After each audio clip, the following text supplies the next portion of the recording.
नमस्कार दोस्तों, आप सभी के स्टडी फॉर यूपीएससी पीसीसी में स्वागत है। आज तारीख है 25 सितंबर 2025 ईस्वी, 25 सितंबर 25 ईस्वी और आज का डिटेल न्यूज़पेपर आर्टिकल डिस्कशन का वीडियो होगा। ये बहुत सारे बच्चों के मैसेज आ रहे हैं एईडीओ को लेकर के कि एईडीओ के लिए करंट अफेयर को कहाँ से तैयार किया जाए।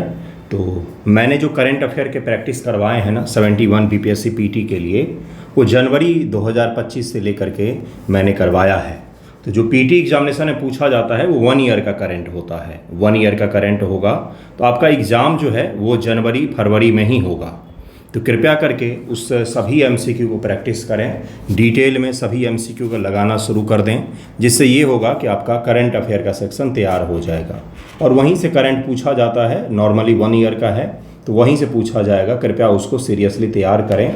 मैंने लास्ट जो करवाया है वो अगस्त तक का करवाया हुआ है। मैं आपको एग्जामिनेशन से पहले सितंबर, अक्टूबर, नवंबर, दिसंबर का भी करवा दूंगा, ताकि अगर जनवरी में आपका एग्ज़ाम होता है तो वो आपका तैयार हो जाएगा। क्या कोई मैगजीन वगैरह भी फॉलो करे क्या? फ़िलहाल तो आप एक काम कीजिए कि न्यूज़पेपर के एमसीक्यू को अच्छे से फॉलो कीजिए और न्यूज़पेपर जो मैं डेली करवा रहा हूँ इसको सीरियसली देखा कीजिए। आपके करंट अफेयर के काफ़ी बड़े हिस्से इसमें से तैयार हो जाएंगे। इसके अलावा स्पीडी की जो मैगजीन आती है, स्पीडी बिहार स्पेशल भी आता है और स्पीडी नेशनल इंटरनेशनल भी आता है। बस एक मैगजीन को फॉलो कीजिए, स्पीडी को, आपका उससे करंट अफेयर तैयार हो जाएगा। करंट इसके बाहर नहीं आता है। जनरली जो एईडीओ का लेवल है वो इसी लेवल का होगा, वो इसी स्तर का सवाल पूछा जाएगा। एईडीओ को लेकर के जीएस और करंट का प्रैक्टिस करने का मैं ग्रुप शुरू करूंगा। कल इसके बारे में डिटेल जानकारी दे दूंगा, जिसमें डेली कम से कम 50-100 क्यूज आपको मिले और इन क्विज को प्रैक्टिस करके आप एमसीक्यू प्रैक्टिस कर सकें। जीएस और करंट का शुरू करूंगा। रीजनिंग और मैथमेटिक्स अपना एरिया नहीं है तो उसका नहीं शुरू करूंगा मैं। जीएस और करंट के लिए शुरू करूंगा तो आपको कल परसों में इसकी जानकारी दे दी जाएगी। लेह का देखिए आज का हेडलाइन क्या है। लेह में कल एक हिंसक प्रोटेस्ट हो गया। प्रोटेस्ट तो काफ़ी दिनों से चल रहा था, वहाँ के लोग कुछ डिमांड कर रहे हैं, काफ़ी दिनों से चल रहा था, लेकिन कल यह हिंसक हो गया। बीजेपी ऑफिस में आग लगा दिया गया। उसके अलावा कई सारे वाहनों को क्षतिग्रस्त कर दिया गया, कुछ लोगों की मृत्यु भी हुई है। तो इस न्यूज़ को ज़रा हम लोग डिटेल में कवर करेंगे। क्या है ये न्यूज़, क्या मांग थी और उसके अलावा क्या 6 शेड्यूल क्या है जिसमें शामिल करने की बात कर रहे हैं। स्टेटहुड की मांग कर रहे हैं कि कंप्लीट राज्य का दर्जा दिया जाए लेह को। आपको पता ही होगा कि 2019 में 5 अगस्त को धारा 370 के कुछ हिस्सों को जब रद्द किया गया, उसके पश्चात से लेह को एक यूटी बनाया गया है। लेकिन लेह के जो लोग हैं वो सोनम वांगचुक जो हैं उनकी जो अगुवाई में मांग कर रहे हैं कुछ कि राज्य का दर्जा दिया जाए, और इसके साथ ही मांग कर रहे हैं कि हमें 6 शेड्यूल जो जनजातियों के लिए बनाया गया है उसमें शामिल किया जाए। इन दो मांग को लेकर के और नौकरी, सरकारी नौकरी का भी मांग है, इस चीज़ों को लेकर के वो लोग प्रदर्शन कर रहे थे, आंदोलन कर रहे थे। लेकिन कल यह हिंसक हो गया, जिसके पश्चात से सरकार ने कुछ कड़े कदम भी उठाए हैं। तो इस न्यूज़ को हम लोग डिटेल में देखेंगे। आज और कौन कौन से न्यूज़ हैं, तो आज 2 रिपोर्ट है, बहुत इंपॉर्टेंट है। एक यूनिसेफ का रिपोर्ट काफ़ी इंपॉर्टेंट है और एक इनोवेशन इंडेक्स आया है, उसको हम लोग कवर करेंगे। तीसरा जो है, अभिषेक बच्चन और ऐश्वर्या राय के लिए दिल्ली हाई कोर्ट ने फैसला सुनाया कि उनके फ़ोटो का, उनके आवाज़ों का एआई के ज़रिए गलत तरीके से उपयोग किया जा रहा था। तो दिल्ली हाई कोर्ट का काफ़ी डिटेल फैसला है इस पर, उसको हम लोग देखेंगे कि व्यक्तिगत अधिकार और एआई के बीच में क्या चुनौतियां उत्पन्न हो रही हैं। इसके अलावा एक और जो टॉपिक आज हम लोग कवर करेंगे वो है कि भारत ने यूएन में, यूएनजीए चल रहा है, यूनाइटेड नेशन जनरल असेंबली चल रहा है अभी फ़िलहाल में। तो यूएनजीए के इतर जो दक्षिण के साउथ के देश हैं, उन देशों को लेकर के एक बड़ी बैठक आयोजित की है न्यूयॉर्क में। तो उस बैठक को भी हम लोग देखने वाले हैं। तो इसलिए वीडियो अंत तक देखिएगा। ईच एंड एवरी टॉपिक जो भी कवर करेंगे काफ़ी महत्वपूर्ण होते हैं और सभी आपके एग्जाम के दृष्टिकोण से महत्वपूर्ण होते हैं। देखिए आज का पहला टॉपिक, एक चीज़ और है, आंसर राइटिंग शुरू हुआ है 2 दिन पहले ही। अगर आपको जुड़ना हो तो ज़रूर ही जुड़िएगा, काफ़ी बेहतर रहेगा आपके लिए। सभी की सभी कॉपी चेक होती हैं, ईच एंड एवरी कॉपी, सभी का इवैल्यूएशन होता है। भले ही ग्रुप में 100 आएँ या 200 आएँ, सभी के सभी इवैल्यूएशन होता है। टाइम लगता है लेकिन होता ज़रूर है, इसकी गारंटी होती है। तो जुड़िएगा ज़रूर, काफ़ी बेहतर रहेगा आपके लिए। और टेस्ट ग्रुप जो है उसमें कल दूसरा टेस्ट है, फ्राइडे को, कल फ्राइडे है, कल दूसरा टेस्ट होगा। ज्योग्राफी का भी टेस्ट चल रहा है, तो उसमें भी आप जुड़ सकते हैं। वैश्विक नवाचार सूचकांक 2025 किसके द्वारा जारी किया गया है? वीपो के द्वारा, वैश्विक बौद्धिक संपदा संगठन इसका नाम है, इसके द्वारा इसको जारी किया गया है। और इस सूचकांक में कहा गया है कि भारत जो है वो 2025 में ग्लोबल इनोवेशन इंडेक्स में 139 देशों में 38वें स्थान पर पहुंच गया है। 139 देशों में 38वें स्थान पर भारत पहुंच गया है और यह काफ़ी अच्छी न्यूज़ है हमारे लिए।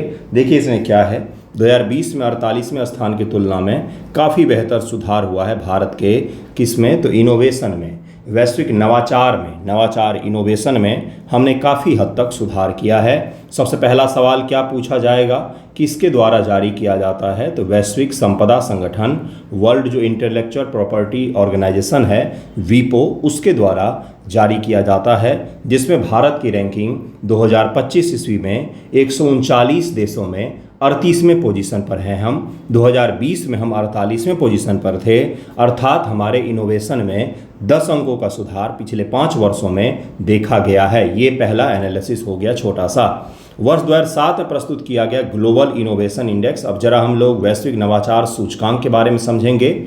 विभिन्न दुनिया के इकोनॉमी में नवाचार इनोवेशन के व्यापक आकलन के लिए विस्तृत मानक और पद्धतियां उपलब्ध कराने हेतु विकसित किया गया था कि भाई दुनिया के जो प्रमुख इकोनॉमी हैं उनमें कितना ज़्यादा इनोवेशन हो रहा है। इसको मापने के लिए एक हमने इनोवेशन इंडेक्स बनाया। 2007 ईस्वी में पहली बार प्रस्तुत किया गया था। ये भी याद रखना है क्योंकि कई बार पूछ लिया जाता है, खासतौर से यूपीपीएससी प्रीलिम एग्जाम में 1-2 सवाल मैंने देखे हैं इस तरह के कि ये इंडेक्स पहली बार कब शुरू किया गया था। तो इस तरह के सवाल पूछे जाते हैं। यह प्रतिवर्ष विश्व बौद्धिक संपदा संगठन द्वारा प्रकाशित किया जाता है, जो किसी भी अर्थव्यवस्था के नवाचार परिस्थिति तंत्र का आकलन करने का एक प्रमुख मानक होता है। संयुक्त राष्ट्र महासभा ने इसे विज्ञान, प्रौद्योगिकी, नवाचार नीतियों को आकार देने के लिए प्रमाणिक संदर्भ के रूप में मान्यता दी है। अर्थात यूएन ने भी इसको मान्यता दिया हुआ है कि दुनिया भर में नवाचार इत्यादि को प्रमोट करने में इस संगठन ने और इस सूचकांक ने काफ़ी अहम भूमिका अदा की है। इसलिए यह काफ़ी ज़्यादा महत्वपूर्ण और भी हो जाता है आपके लिए। अब 2025 ईस्वी का जो GII है इसकी कुछ विशेषताओं को देखेंगे। ग्लोबल इनोवेशन इंडेक्स की विशेषताएं क्या क्या हैं, भारत से संबंधित क्या क्या तथ्य है। भारत 81वें स्थान, 2015 में हम कहाँ पर थे, 10 वर्ष पहले हम कहाँ थे, तो 81वें पोजीशन पर थे। 2025 में कहाँ हैं हम, तो 38 पोजीशन पर हैं। अर्थात हमने काफ़ी बेहतर सुधार किया पिछले 10 वर्षों में इनोवेशन में। देखिए अगला क्या है, निम्न मध्यम आय वाली अर्थव्यवस्था और मध्य एवं दक्षिण एशिया में प्रथम स्थान पर है भारत। भारत के मजबूत पक्ष में ज्ञान और प्रौद्योगिकी का आउटपुट 22 रैंक है, बाजार परिपक्वता में 38, कमजोर पक्ष में व्यापक परिष्कार 64वां और बुनियादी ढांचा 61, संस्थान के रैंकिंग में 58 पोजीशन पर हैं हम। और ये जो कुछ खराब हमारे पोजीशन हैं इसके कारण से हमारी रैंकिंग 38 है, नहीं तो और भी बेहतर हो सकता है।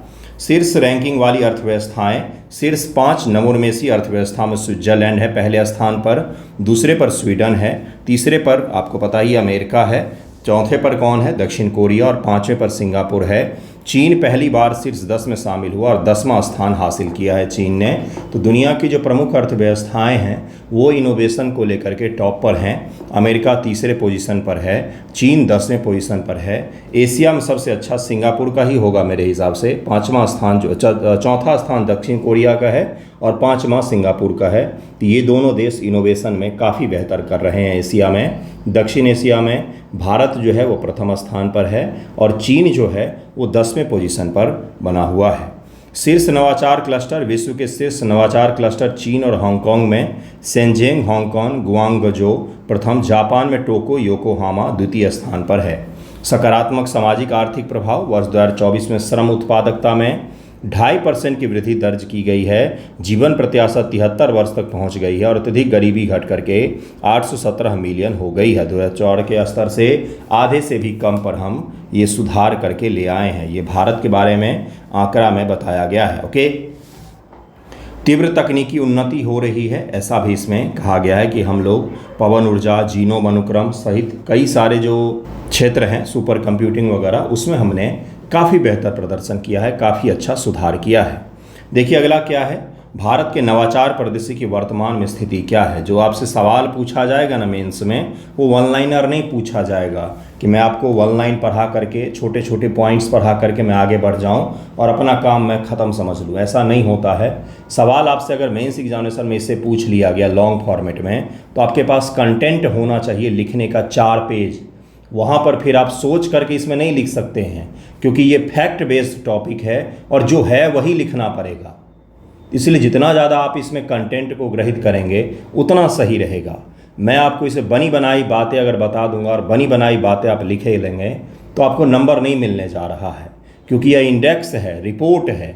जो रिपोर्ट में बोला गया है उसी को लिखना है केवल। ओके, देखिए इसमें क्या है। वर्तमान स्थिति भारत की वित्त पोषण तंत्र, नवीनतम उपलब्ध अनुसंधान और विकास आंकड़ों के अनुसार भारत ने अनुसंधान और विकास, रिसर्च एंड डेवलपमेंट, इसको R&D कहा जाता है, R&D पर अपने GDP का 0.65% निवेश किया है। जबकि चीन जो है लगभग में 2.5%, ब्राज़ील 1.5% लगभग में, दक्षिण कोरिया 2.5% ने इसमें निवेश किया हुआ है। अर्थात GDP का बहुत कम हिस्सा हम लोग इनोवेशन पर, रिसर्च एंड इनोवेशन पर हम लोग खर्च करते हैं। यह आंकड़ा काफ़ी ज़्यादा महत्वपूर्ण है। अगर इससे सवाल पूछा जाता है मेंस एग्जामिनेशन में, तो आपको कंपेयर करके बताना पड़ेगा कि GDP का हम कितना % तक खर्च करते हैं। पेटेंट आवेदन के मामले में भारत और विश्व के स्तर पर 6ठे स्थान पर है। इस बीच भारत का पेटेंट GDP अनुपात जो है वो वृद्धि दर्ज की गई है। 2013 में 144 से बढ़ करके 2023 में 381 हो गया। पेटेंट का मतलब क्या होता है? यूनिक प्रोडक्ट, कुछ भी, कोई बुक ही हो गया, कोई रिसर्च ही हो गया, उसको अपने नाम से पेटेंट करवाना। पूरे दुनिया भर में अगर उसका कहीं पर भी उपयोग होगा तो उसके कुछ हिस्सा रॉयल्टी के रूप में जो पेटेंट करता है उनको देना ही पड़ेगा। तो 2014 में भारत में मात्र 144, 2013 में 144 के करीब पेटेंट होते थे, लेकिन अब जो है वो हमारा पेटेंट का स्तर काफ़ी बढ़ा है, 381 तक आ गया है और दुनिया में हम 6ठे पोजीशन पर हैं सबसे ज़्यादा पेटेंट को दर्ज करवाने वाले में। ओके, रणनीतिक नीति समर्थन, startup India, make in India, कई सारे स्कीम है भारत सरकार का जो इन चीज़ों को समर्थन भी दे रहे हैं। स्टार्टअप के लिए फंड्स ऑफ फंड का कोष भी 10,000 करोड़ रुपए का बनाया गया है। इसी प्रकार से तमाम तरह की योजनाओं के जरिए सीड फीडिंग इत्यादि के लिए भारत सरकार काफ़ी बड़े मात्रा में पैसे खर्चे कर रही है, जिसका परिणाम हमें देखने को मिला है कि हम 2015 में 81वें पोजीशन से आकर के 2025 में 38वें पोजीशन पर आ गए हैं। काफ़ी बड़ा स्तर सुधार किया है हमने। तो ये जो है ये इसी के कारण से देखने को मिला है। तमाम तरह की योजनाएं और सबसे बड़ी चीज़ जो लीडरशिप है उसने इस चीज़ को बढ़ावा देने का प्रयास किया है। सरकार ने बढ़ावा देने का प्रयास किया है कि केवल सरकारी नौकरी की बदौलत ना रहें, अपना कुछ करें, अपना कुछ बनाएं, अपना कुछ बना करके बेचें, पेटेंट करें, पढ़ें, रिसर्च करें। इस माहौल को बढ़ावा दिया है। ओके, देखिए अगला क्या है, डीप टेक प्रोत्साहन। जो गंभीर टेक होते हैं जैसे AI हो गया, क्वांटम हो गया, इन क्षेत्रों में भी 76,000 करोड़ रुपए का नेशनल सेमीकंडक्टर मिशन की शुरुआत की गई है। यूनिकॉर्न और क्लीन टेक का उदय हुआ है भारत में। 100 से अधिक यूनिकॉर्न हैं, 100 से अधिक यूनिकॉर्न भी हैं। बड़ी कंपनियां, स्टार्टअप वैसी कंपनियां जो बहुत विशाल हो जाती हैं, 10,000 करोड़ से ज़्यादा का जिनका कारोबार हो जाता है, तो वो सभी यूनिकॉर्न की श्रेणी में आ जाते हैं। तो यूनिकॉर्न की संख्या भी भारत में 100 से अधिक हो गया है। भौगोलिक विविधता, अटल टिंकरिंग लैब जैसे नवाचार को विकेंद्रित कर, जिसमें 45% से अधिक DPIIT मान्यता प्राप्त स्टार्टअप Tier 2 और Tier 3 शहरों से उभर रहे हैं, जिसके कारण से भारत में इनोवेशन के स्तर में सुधार देखा गया। अब आपसे एग्जाम में पूछा जाएगा कि भारत के GII में या भारत में इनोवेशन को लेकर के जो इकोसिस्टम है इसमें कौन सी बाधाएं मौजूद हैं। इस प्रकार के सवाल पूछे जाते हैं।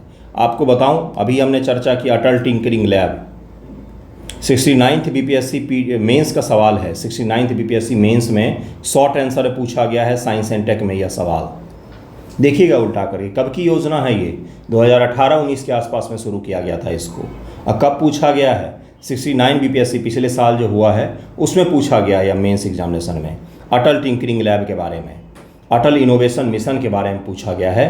देखिएगा उल्टा करके, प्रीवियस ईयर जो मैं क्वेश्चन भी डिस्कस करवाऊंगा आपको उसमें भी ये सवाल दिखाऊंगा आपको। ओके, देखिए भारत में चुनौतियां कौन कौन सी हैं। अपर्याप्त वित्तीय निवेश, अभी आपको दिखाया कि भारत 0.7% GDP का खर्च करता है। अमेरिका 3.5%, दक्षिण कोरिया 4.9% है, इत्यादि इत्यादि यहाँ पर लिख करके आप आगे बढ़ सकते हैं। अनुसंधान और विकास जो है इसमें देखिए क्या बोला गया कि भारत का नवाचार इकोसिस्टम मुख्यतः सार्वजनिक निधि पर आधारित है, अर्थात भारत में जो प्राइवेट कंपनियां हैं ना, वो इनोवेशन और रिसर्च पर बिल्कुल भी खर्चा नहीं करती हैं। वो केवल फूड डिलीवरी ऐप ही बनवा सकते हैं, होटल बनवा सकते हैं, इनोवेशन पर खर्चा नहीं करती हैं। इनोवेशन और मैक्सिमम खर्च जो है वो सरकार के द्वारा ही किया जाता है, ये कंपनियाँ खर्च नहीं करती हैं। इसके अतिरिक्त शैक्षणिक अनुसंधान और उद्योगों की आवश्यकता के बीच में अंतर बहुत ज़्यादा है। उद्योग को जो चाहिए और जो हमारे शैक्षणिक संस्थान IIT वगैरह में इनोवेशन हो रहे हैं, उसके बीच में कोई ब्रिज नहीं है, उन दोनों में काफ़ी ज़्यादा गैप देखा जाता है। रणनीतिक क्षेत्रों की ओर असंतुलित ध्यान है। ऐतिहासिक रूप से रक्षा और अंतरिक्ष प्रौद्योगिकी इत्यादि जो क्षेत्र हैं, इस पर सरकार ही मुख्य रूप से काम करती है, प्राइवेट प्लेयर्स इस क्षेत्र में काम ही नहीं करते हैं। जोखिम रहित औद्योगिक संस्कृति, भारत में कोई जोखिम नहीं लेना चाहता, ये एक बड़ी चुनौती है। नौकरशाही की बाधा भी एक सबसे प्रमुख चुनौतियों में से एक माना जाता है कि भारत में इनोवेशन अभी भी कम हो रहा है। नेक्स्ट टॉपिक जो है चाइल्ड न्यूट्रिशन रिपोर्ट, इससे प्रीलिम एग्जाम में सवाल पूछा जा चुका है कई बार, और BPSC मेंस में GS1 पेपर के करंट अफेयर के शॉर्ट आंसर में एक रिपोर्ट से सवाल जरूर पूछा जाता है। वो रिपोर्ट या तो भारत सरकार का होगा, कृपया करके 69 और 70 BPSC का सवाल देखिएगा, या तो UN की किसी संस्था का रिपोर्ट होगा, या WTO या वर्ल्ड बैंक, जैसे WTO का WTO नहीं, जो वर्ल्ड लेबर ऑर्गेनाइजेशन है, WLO जो है, ILO बोलते हैं, इंटरनेशनल लेबर ऑर्गेनाइजेशन, इसका रिवेज रिपोर्ट आया था। इससे सवाल पूछा गया 70 BPSC मेंस एग्जामिनेशन में, शॉर्ट आंसर में पूछा गया है। तो 69 BPSC में पूछा गया था नीति आयोग के लॉजिस्टिक जो इंडेक्स, लॉजिस्टिक सूचकांक करके एक रिपोर्ट आता है नीति आयोग का, उससे सवाल पूछा गया था।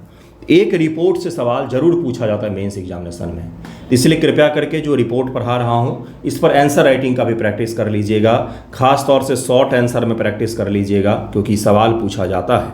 यूनिसेफ की एक report feeding profit, how food environments are failing childrens, इस प्रकार का एक रिपोर्ट जारी किया गया है। देखिए यहाँ पर बताया गया है कि अस्वास्थ्य खाद्य पदार्थ परिवेश, बच्चों और किशोरों में अधिक वजन तथा मोटापे की वैश्विक वृद्धि में कैसे योगदान दे रहे हैं। जो ऐसे खाद्य पदार्थ जो स्वास्थ्य के लिए सही नहीं होते हैं, उनको बढ़ावा दिया जाता है प्रॉफिट के लिए, और वो खाद्य पदार्थ बच्चों के किस प्रकार से मोटापे या फिर कुपोषण का कारण बन रहे हैं। देखिए, सुपोषण का मतलब होता है कि शरीर सही हो, ना तो ज़्यादा कमज़ोर हो और ना ही बहुत ज़्यादा फूला हुआ हो। दोनों ही स्थिति सही नहीं होती है, दोनों स्थिति खराब होती है बच्चों के लिए। तो यही रिपोर्ट जारी किया गया है। सबसे पहला चीज़ तो यही पूछेगा कि feeding profit, how food environment are failing childrens, ये जो रिपोर्ट है किसके द्वारा जारी किया गया है। तो UN की एक संस्था है जो बच्चों के लिए मुख्य रूप से काम करती है और कल्चर के लिए यूनिसेफ संस्था है, वो इसको जारी कर रही है। चाइल्ड न्यूट्रिशन रिपोर्ट 2025 के प्रमुख निष्कर्ष क्या हैं। अधिक वजन और मोटापे की उच्च प्रचलन दर, प्रत्येक 5 में से एक बच्चा और किशोर 5 से 19 वर्ष का अधिक वजन के साथ जीवन यापन कर रहा है। हर 5 में से एक बच्चा जो है वो मोटापे का शिकार है। मोटापा समग्र अर्थ अधिक वजन की दरों की तुलना में काफ़ी तेज़ी से बढ़ रहा है। 2025 में पहली बार 5 से 19 वर्ष के बच्चों में वैश्विक मोटापे का प्रचलन 9.4% है और कम वजन 9.2% से अधिक हो गया है। यह काफ़ी बड़ा रेशियो है ये। मोटापा स्वास्थ्य के लिए अधिक जोखिम उत्पन्न करता है, इसे ठीक करना कठिन होता है, जिससे यह प्रवृत्ति विशेष रूप से चिंतनीय बन जाती है और लोग भी इसको एक्सेप्ट कर लेते हैं कि हेल्दी है। हेल्दी नहीं होता है, हेल्दी का मतलब होता है सही वजन, हेल्दी का मतलब फूला हुआ शरीर नहीं होता है। और स्वास्थ्य खाद्य पदार्थ का परिवेश, बच्चों को अल्ट्रा प्रोसेस्ड खाद्य पदार्थ, शर्करा युक्त पेय अर्थात जो कोल्ड ड्रिंक्स पीते हैं उससे भारी मात्रा में शुगर होता है, और अल्ट्रा प्रोसेस्ड जो पैक्ड फूड आते हैं, जंक फूड जिनको कहा जाता है, वो इसमें शामिल होता है। स्कूल के खाद्य वातावरण स्वास्थ्य को बढ़ावा देने के बजाय खराब आहार संबंधी आदतों में योगदान कर रहे हैं। भारत सरकार ने एक छोटा सा एक्ट भी लाया था और जिसमें बताया गया था कि इस टाइम पीरियड में बच्चों के ऐड में कभी भी आप फूड को शामिल नहीं करेंगे, जंक फूड को, जैसे पिज्ज़ा बर्गर, इसको शामिल नहीं किया जाएगा। यूनिसेफ के यू रिपोर्ट सर्वे 2023 ने 8 दक्षिण एशियाई देशों में से पाया कि स्कूलों में अस्वास्थ्यकर खाद्य पदार्थ और पेय पदार्थों की उपलब्धता फलों या सब्जियों की तुलना में अधिक थी। हर स्कूल के, दिल्ली की मैं अगर बात करूं तो स्कूल के बाहर जो चीज़ें मिलती हैं वो स्वास्थ्य मतलब कि सही खाने की तुलना में खराब खाना जो है वो अधिक प्रमोट किया जाता है। ये तो ग्रामीण इलाकों में भी देखा होगा स्कूल के बाहर क्या बिकते हैं।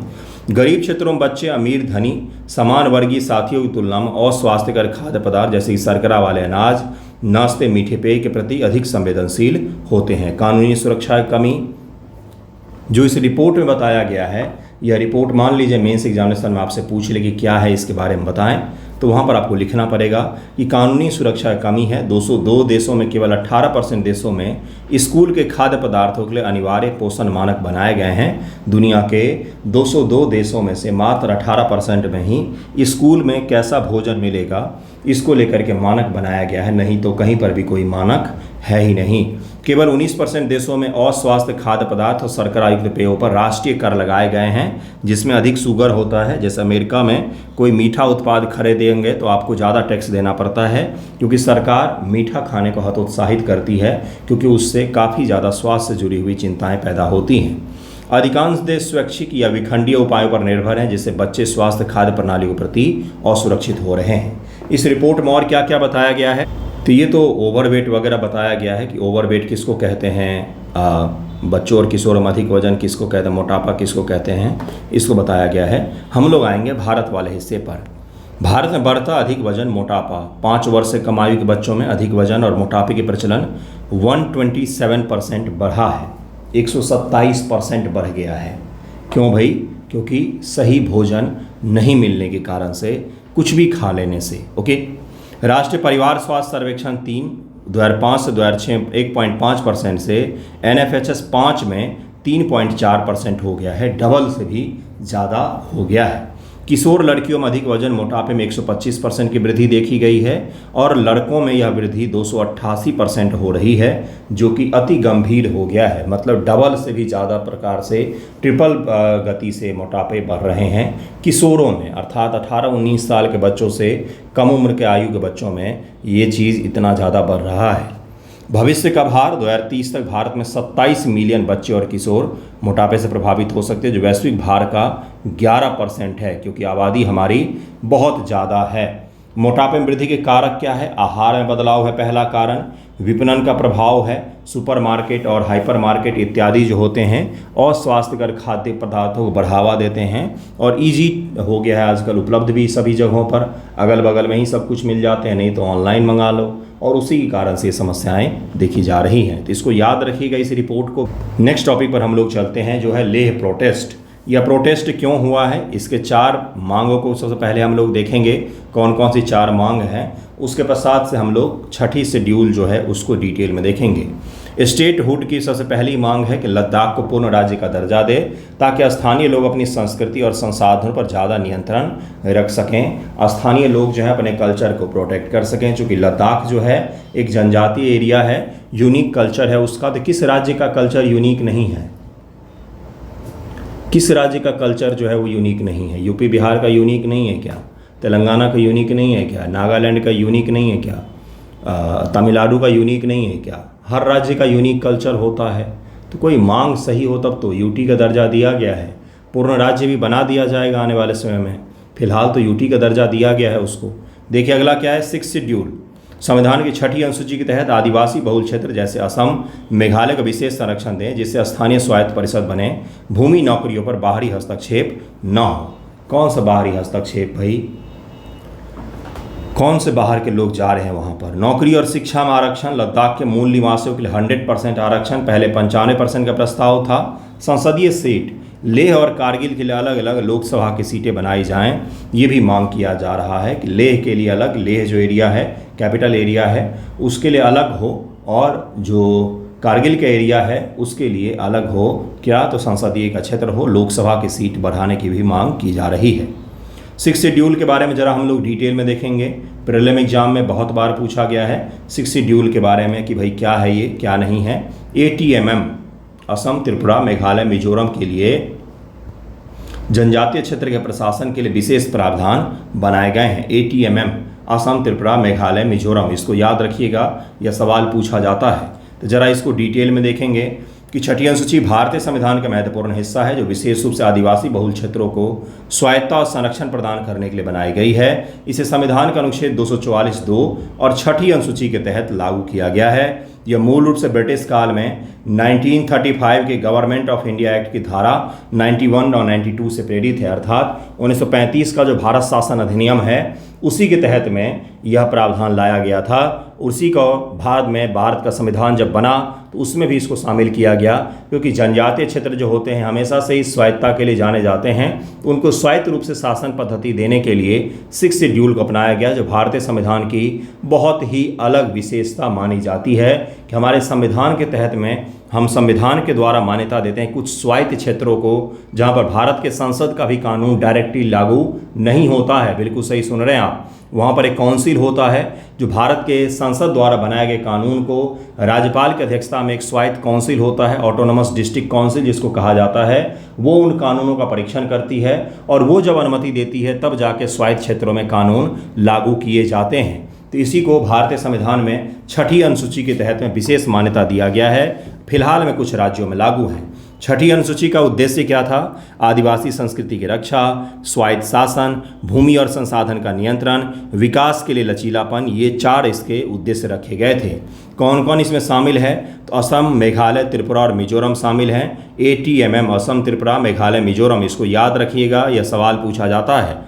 असम में बोडो क्षेत्र, बोडोलैंड टेरिटोरियल काउंसिल, कार्बी आंगलोंग और डिब्रूगढ़ से सटे हिस्से जो हैं यहाँ पर ऑटोनोमस डिस्ट्रिक्ट काउंसिल बनाया गया है। इसी प्रकार से मेघालय में खासी, जयंती और गारो हिल्स जो हैं यहाँ पर ऑटोनोमस डिस्ट्रिक्ट काउंसिल बनाए गए हैं, जो अपने क्षेत्रों में शासन करते हैं। उनके द्वारा बनाए गए कानून वहाँ पर लागू होते हैं। सभी प्रकार के कानून बनाते हैं और वही कानून ऑटोनोमस डिस्ट्रिक्ट एरिया में लागू किए जाते हैं। Tripura tribal areas autonomous district council Tripura में भी इसी प्रकार से लागू है। इसी प्रकार से मिजोरम में चकमा ऑटोनोमस डिस्ट्रिक्ट काउंसिल, लाई ऑटोनोमस डिस्ट्रिक्ट काउंसिल और मारा ऑटोनोमस डिस्ट्रिक्ट काउंसिल लागू किया गया है मिजोरम में।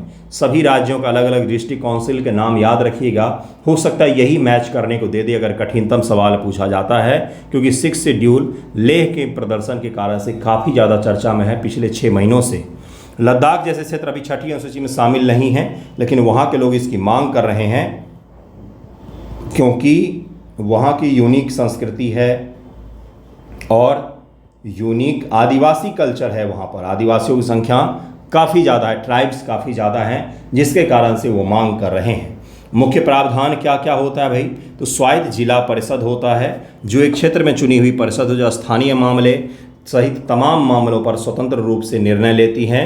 राज्य सरकार स्वतंत्र होती है, लेकिन केंद्र सरकार की निगरानी में यह काम करती हैं। भूमि हस्तांतरण पर प्रतिबंध होता है। यहाँ की ज़मीन बाहरी लोगों को बेचा खरीदा नहीं जा सकता है। न्यायिक शक्तियाँ ADC को छोटे मोटे विवाद जैसे जमीन, शादी, संपत्ति को सुलझाने की शक्ति भी प्राप्त होती है और वो परंपरागत कानूनों पर आधारित होती है। वहाँ से सदियों से चली आ रही जनजातीय कानून हैं उसी पर आधारित होते हैं। यही पूछा जाएगा आपसे कि 6 शेड्यूल के तहत मुख्य प्रावधान क्या क्या हैं, तो वहाँ पर आपको बताना पड़ेगा कि किन राज्यों में है। फिर आपको बताना पड़ेगा कि प्रावधान क्या क्या है। पहला है स्वायत्त जिला परिषद, दूसरा है भूमि हस्तांतरण प्रतिबंध, तीसरा है न्यायिक शक्तियाँ भी उनको मिला हुआ है, विशेष आर्थिक शक्ति भी है, कर लगाने, बाजार बनाने, स्थानीय विकास परियोजना को मंजूरी देने, इसके लिए भी शक्तियाँ मिली हुई हैं। केंद्र और राज्य की भूमिका, राज्य सरकार को इन क्षेत्रों में कानून बनाने से पहले ADC की सहमति लेनी पड़ती है। केंद्र सरकार इन परिषदों को फंड व दिशा निर्देश देती है। राज्यपाल के थ्रू केंद्र सरकार का कोई भी एक्ट राज्यपाल और डिस्ट्रिक्ट ऑटोनोमस काउंसिल के तहत में पास होगा, तब जाके वहाँ पर वो लागू किया जाएगा। तो राज्य सरकार के लिए यह एरिया बिल्कुल भी उनके अंतर्गत नहीं आता है, बल्कि केंद्र सरकार के अंतर्गत आता है और ऑटोनोमस एरिया होते हैं ये। ओके, काम करने का ढांचा, प्रशासन, हर ADC में कार्यकारी समिति है जिसका नेतृत्व मुख्य कार्यकारी सदस्य करता है। ये लोग स्थानीय चुनाव से चुने जाते हैं। कानून बनाना, ADC अपने क्षेत्र के लिए नियम कानून बना सकते हैं, लेकिन ये राज्य विधानसभा या संसद के कानून से टकरा नहीं सकते हैं। केंद्र सरकार इन्हें अनुदान देती है, लेकिन ADC अपनी आय जैसा स्थानीय कर से भी काम चला सकते हैं। समीक्षा, राज्यपाल इन क्षेत्रों की निगरानी करता है, जरूरत पड़ने पर हस्तक्षेप कर सकता है। लाभ होता है स्थानीय नियंत्रण, सांस्कृतिक संरक्षण, आर्थिक सशक्तिकरण होता है। सीमाएं और चुनौतियां भी हैं, सीमित शक्तियां हैं, धन की कमी और भ्रष्टाचार भी कई सारे जगहों पर देखा जाता है। तो इसको जरूर याद रखिएगा। लद्दाख के लोग क्यों मांग कर रहे हैं आपको पता ही है। लद्दाख के लोग क्यों मांग कर, और केंद्र सरकार क्यों नहीं दे रही है? क्योंकि लद्दाख जो है बॉर्डर एरिया है, दो देशों से यहाँ की सीमाएं लगती हैं, पाकिस्तान से भी और चीन से भी, जिसके कारण से केंद्र सरकार यहाँ पर हिचकिचा रही है इसको स्वायत्तता के दर्जा देने के लिए और राज्य का दर्जा देने के लिए, क्योंकि यहाँ पर आर्मी और डिफेंस से जुड़े हुए बहुत बड़े स्तर मूवमेंट होते रहते हैं। तो सरकार को इसमें चुनौतियाँ उत्पन्न हो सकती है अगर वहाँ पर एक और सरकार बैठ जाए तो। इसलिए केंद्र सरकार इस एरिया को अपने हाथ में रखना चाहती है, जिसके कारण सब विवाद उत्पन्न हो रहा है। तो इसको जरूर ही याद रखिएगा। नेक्स्ट टॉपिक देखिए क्या, एक टॉपिक स्किप किया है मैंने, ऐश्वर्या राय और अभिषेक बच्चन वाला, उसको हम लोग करेंगे आर्टिकल 21 एंड एआई। ये काफ़ी महत्वपूर्ण टॉपिक है, उसको कल हम लोग डिटेल में करेंगे। फिलहाल देखिए, global south must work together से जयशंकर जी ने लाइक माइंडेड अर्थात एक प्रकार का सोच रखने वाले देशों का उन्होंने सम्मेलन बुलाया था 20 सितंबर 2025 को न्यूयॉर्क में UNGA के साइडलाइन पर। समान विचारधारा वाले देशों की उच्च स्तरीय बैठक की मेजबानी भारत के विदेश मंत्री द्वारा किया गया। विदेश मंत्री एस जयशंकर ने ग्लोबल साउथ को एक मंच पर लाकर बहुपक्षीयता प्रदान करने का, रक्षा और वैश्विक चुनौती से निपटने के जरूरतों पर जोर दिया गया है। पीटी एग्जाम में ये पूछा जाएगा कि हाल ही में ये बैठक कहाँ पर आयोजित किया गया, तो न्यूयॉर्क में किया गया है। भारत ने इसकी मेजबानी की है, भारत ने यह बैठक आयोजित किया था। जयशंकर ने कहा कि बहुपक्षीयता पर हमला हो रहा है। मल्टीलैटरलिज्म अर्थात जो मल्टीपोलर वर्ल्ड की हम लोग परिकल्पना करते हैं, उसको कमज़ोर करने की कोशिश की जा रही है। अमेरिका अपने नेतृत्व में दुनिया का लीडर बनने जा रहा है, कोशिश कर रहा है, तो वहीं पर चीन भी कोशिश कर रहा है। तो ये जो बहुपक्षवाद है, मल्टीलैटरलिज्म है, ये विचारधारा कहीं न कहीं कमज़ोर हो रहा है, ऐसा विदेश मंत्री जी का कहना था। ग्लोबल साउथ की एकजुट होकर के सलाह मशविरा बढ़ा करके संयुक्त राष्ट्र सुधार और वैश्विक समस्याओं के समाधान के लिए आगे बढ़ना चाहिए।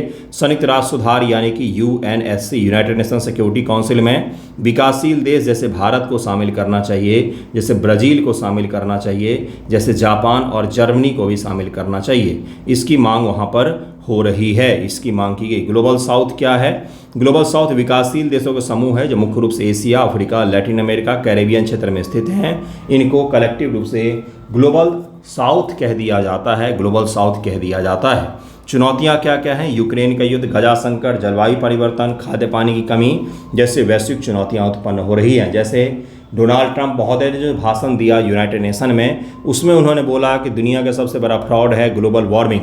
उन्होंने बोला कि ग्लोबल वार्मिंग जैसी कुछ भी चीज़ है ही नहीं, ये बस मनी मेकिंग का तरीका है, पैसे बनाने का तरीका है, ऐसा कुछ भी दुनिया में मौजूद ही नहीं है। तो ये एक बड़ा चुनौती उत्पन्न हो गया है कि भाई क्या होगा क्या नहीं होगा। तो इसको लेकर के यह बैठक आयोजित किया गया, इसको ज़रूर ही याद रखिएगा, इसको ज़रूर याद रखिएगा। आज का वीडियो यहीं पर एंड करता हूँ। आने वाले समय में और जो टॉपिक बच गए हैं उसको भी हम लोग कर लेंगे। बहुत सारे देशों ने भाग लिया, ये सब याद रखने की आवश्यकता नहीं है। Okay, thank you so much आप सभी का वीडियो देखने के लिए।